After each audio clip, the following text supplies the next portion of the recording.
ছি রিয়া, তুমি লোভী ছিলে জানতাম, কিন্তু এতটা নীচ মনের মেয়ে সেটা আমি জানতাম না। তোর অকাল আছে বিয়ে করার?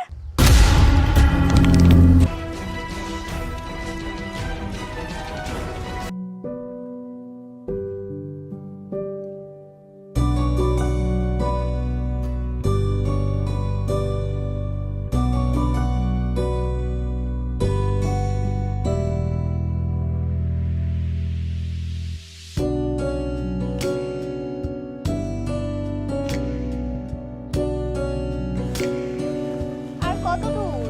আর একটুখানি, এই তো সামনে। এভাবে পালিয়ে না বিয়ে করাটাই যেন তো ভালো ছিল। আমার কত স্বপ্ন ছিল, কত ধুমধাম করে বিয়ে করব।